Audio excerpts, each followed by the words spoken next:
Hello friends, welcome to kethanaVlogs. எல்லாருக்கும் விநாயக சதுர்த்தி நல்வாழ்த்துக்கள்.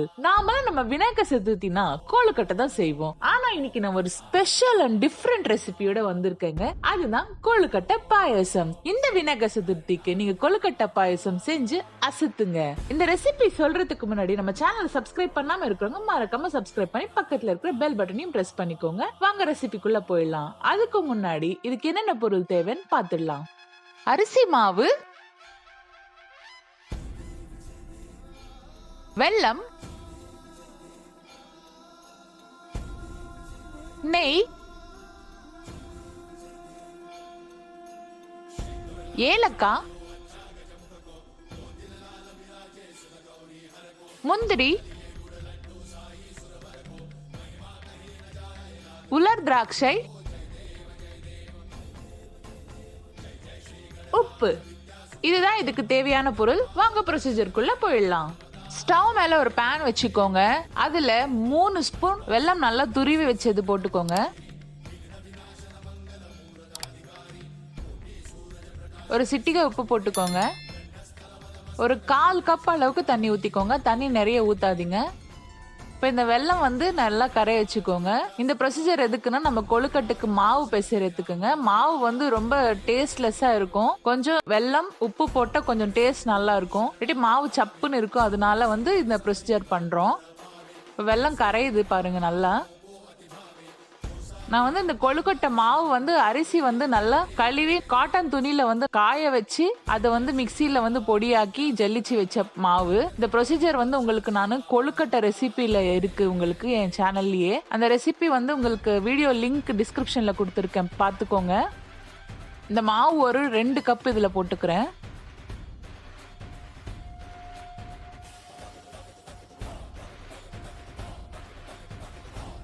போட்டுட்டு நல்லா கலந்து விட்டுக்கணும். உருண்டை எதுவும் பிடிக்காம நல்லா கலந்து விட்டுடுங்க. இதுக்கு தண்ணி நிறைய ஊத்தாதீங்க. தண்ணி நிறைய ஊத்துனீங்கன்னா ரொம்ப தண்ணியாயிடும். 1/4 கப் அளவுக்கு தண்ணி இருந்தா போதும். மாவு எப்பவுமே கொஞ்சம் எக்ஸ்ட்ரா வச்சுக்கோங்க பக்கத்துலயே.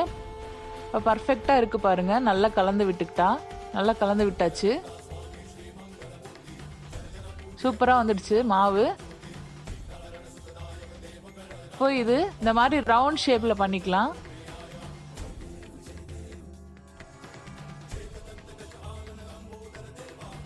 ரவுண்டா கொழுக்கட்டை மாதிரி பண்ணிக்கலாம்.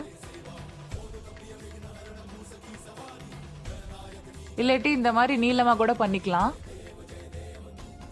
நம்மளுக்கு பிடிச்ச மாதிரி எந்த மாதிரி வேணாலும் பண்ணிக்கலாம். நான் 2 விதமாவும் பண்ணி காட்டுறேன் உங்களுக்கு. இந்த மாதிரி பாருங்க, நீளமா பண்ணிக்கலாங்க.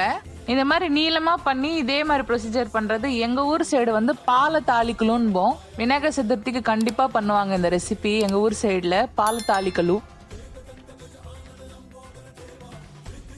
இந்த மாதிரி நீளமா வரும். அப்புறம் ரவுண்டாவும் பண்ணி காட்டுறேன் பாருங்க.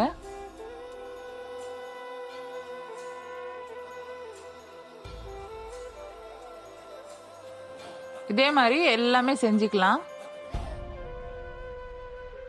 பாருங்க எல்லாம் செஞ்சாச்சு. இப்போ கொஞ்சம் எக்ஸ்ட்ரா மாவு ஒரு 2 ஸ்பூன் எடுத்து வச்சுக்கோங்க. தண்ணியில கரைச்சி இந்த பாயசத்துல ஊத்தணும். அப்பதான் பாயசம் கொஞ்சம் திக் கன்சிஸ்டன்சி வரும். இப்போ வெள்ளை பாகு எடுத்துக்கலாம். அதுக்கு ஒரு பேன்ல 1/2 கப் அளவுக்கு வெல்லம் துருவி வச்சது எடுத்துக்கலாம். அதுல 1/2 கப் அளவுக்கு தண்ணி ஊத்திக்கோங்க. போதும், நிறைய தண்ணி ஊத்தாதீங்க. இந்த வெல்லத்தை நல்லா கரைச்சிக்கோங்க. கட்டி எதுவும் இல்லாம நல்லா ஃபுல்லா கரைஞ்சிடணும். பாருங்க இந்த மாதிரி நுரை நல்லா கரைஞ்சிட்டு இருக்கணும். இந்த அளவுக்கு வந்துடணும். பாகு எதுவும் கன்சிஸ்டன்சி வேண்டாங்க. இந்த மாதிரி கரைஞ்சா போதும். இப்போ இதை எடுத்து சைட்ல வச்சுக்கலாம். இப்ப அடுத்தது நம்ம பாயசம் ப்ரொசீஜர் ஸ்டார்ட் பண்ணிடலாம். அதுக்கு நல்ல ஹெவி பாட்டம் இருக்கிற ஒரு கடாய் எடுத்துக்கோங்க. அதுல நான் 1 லிட்டர் பால்ல 1/2 லிட்டர் தண்ணி கலந்து வச்சிருக்கேன். அந்த பால் ஊத்திக்கோங்க. பால் நல்லா காய வச்சுட்டேங்க. நீங்க வேணும்னா டைரக்டா கூட பால் காய வச்சுக்கலாம். இப்போ கொஞ்சம் கொதி வரட்டும். இப்போ நம்ம செஞ்சு வச்ச மாவு கொழுக்கட்டை இதெல்லாமே அதுல போட்டுக்கலாம்.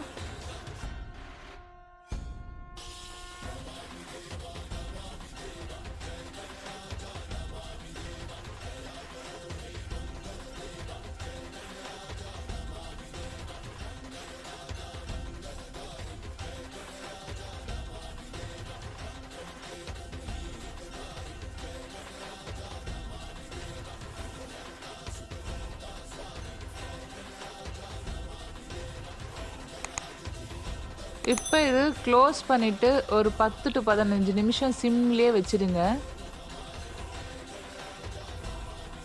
இப்போ 10 to 15 நிமிஷம் ஆயிடுச்சு. இப்போ நம்ம எடுத்து வச்சிருக்கிற மாவு இருக்கு இல்லைங்களா, அதில் வந்து கொஞ்சோண்டு தண்ணி ஊற்றி அதை நல்லா கரைச்சி அந்த பால்லே ஊற்றிடுங்க. 10 to 15 நிமிஷத்தில் அது நல்லா வந்து வெந்துட்டு இருக்கும். வெந்ததா இல்லையான்னு செக் பண்ணிக்கோங்க. ஒரு வாட்டி செக் பண்ணிவிட்டு அது ஊற்றுங்க. எனக்கு வெந்துடுச்சு, அதனால தான் நான் ஊற்றிட்டேன். பாருங்கள் நல்லா வெந்துடுச்சு பாருங்கள் கொழுக்கட்டை எல்லாமே. இதில் வந்து 1 டீஸ்பூன் அளவுக்கு வந்து ஏலக்காய் தூள் போட்டுக்கோங்க. போட்டுட்டு நல்லா மிக்ஸ் பண்ணி விட்டுடுங்க.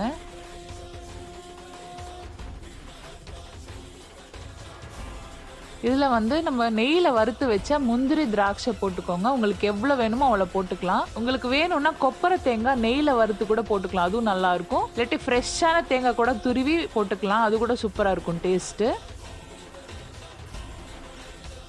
இப்போ லாஸ்ட் அண்ட் ஃபைனலாக வந்து ஸ்டவ் ஆஃப் பண்ணிட்டு நம்ம கரைச்சி வச்சிருக்கிற வெள்ளைப்பாக வடிகட்டி ஊற்றிக்கோங்க. ஏன்னா வந்து அதில் குப்பை ஏதாவது இருக்கும், அதனால வந்து வடிகட்டி ஊற்றிக்கோங்க.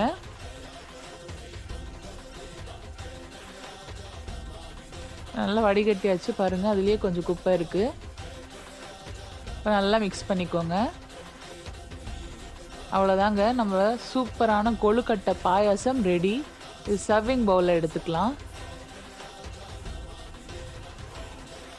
சூப்பர் டேஸ்டியான கொழுக்கட்டை பாயசம் ரெடி. நீங்களும் இந்த விநாயகர் சதுர்த்திக்கு நம்ம செஞ்ச கொழுக்கட்டை பாயசம் மறக்காம ட்ரை பண்ணி எப்படி வந்ததுன்னு கமெண்ட்ல சொல்லுங்க. அப்படியே நம்ம சேனலுக்கு சப்ஸ்கிரைப் பண்ணாம இருக்கிறவங்க மறக்காம சப்ஸ்கிரைப் பண்ணி பக்கத்துல இருக்கிற பெல் பட்டனையும் பிரஸ் பண்ணிக்கோங்க. தேங்க்ஸ் ஃபார் வாட்சிங். மறக்காம என் சேனலுக்கு சப்ஸ்கிரைப் பண்ணுங்க.